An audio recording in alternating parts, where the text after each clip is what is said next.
Hey guys, what's up? We're doing the Catalytic converter lab on Sam's Jeep Wrangler. Has a 4-liter, and Kent is gonna show you the cats.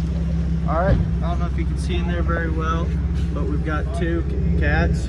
One of them is for cylinders 1, 2, and 3, and then the other one's for 4, 5, and 6.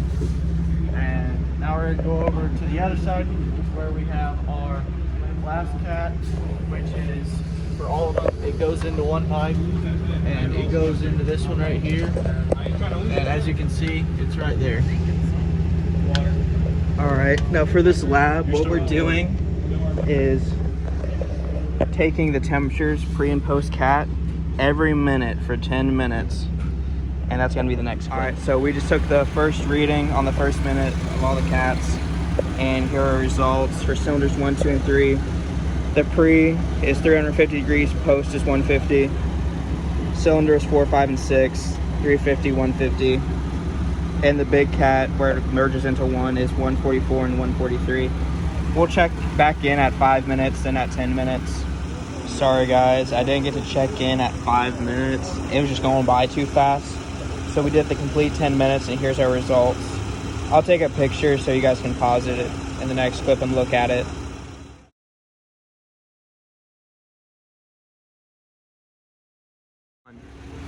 Alright, we've got Sam's Jeep here, and we just finished the pre and post cat temperatures of this for running it for 10 minutes, just at idle speed.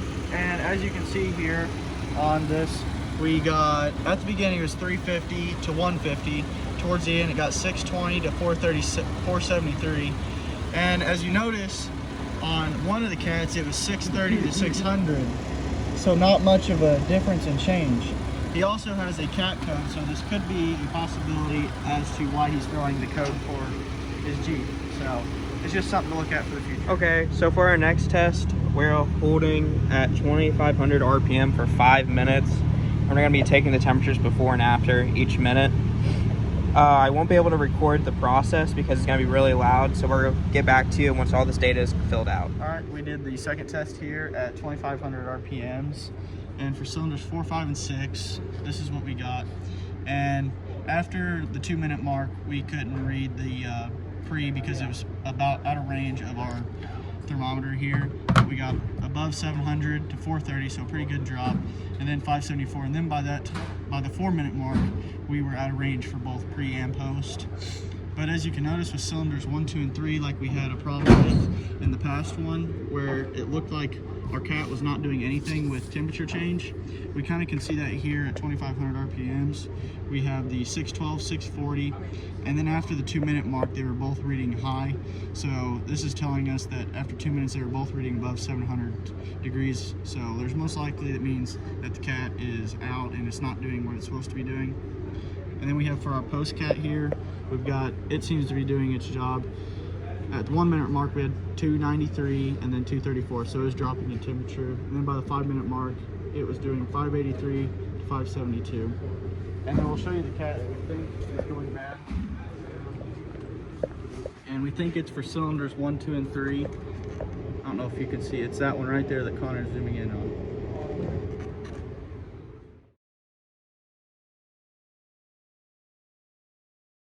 All right guys, what's up? We got a full house here today. Yeah. And we are fitting propane. We're giving We're going to be looking at the fuel trims. Yeah, we're gonna look at these. We got the fuel trims right here. We're also gonna look at the O2 sensor voltage, and you should see it spike whenever we give it the propane.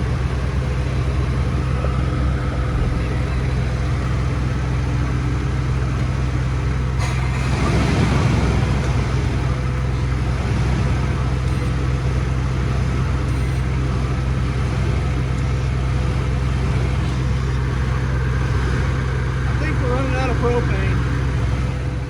Alright, we're working on Sam's Jeep today, and we're going to indicate a lean condition for this right now by unplugging one of the injectors and taking away fuel. And right now, if you read on the short-term fuel trim, see it's reading 7.3.9. We're going to see that go in the negative numbers, meaning it's trying to take fuel away, or it should go up actually, my bad. Trying to add fuel to make it not so lean. So, and then also on the O2 sensor voltage, you'll watch it drop. You'll watch it drop to almost 0 or half a volt or 0.15, indicating that there is not much of a voltage change in between the outside oxygen and the oxygen in the exhaust. So we'll see what happens when I unplug this sensor.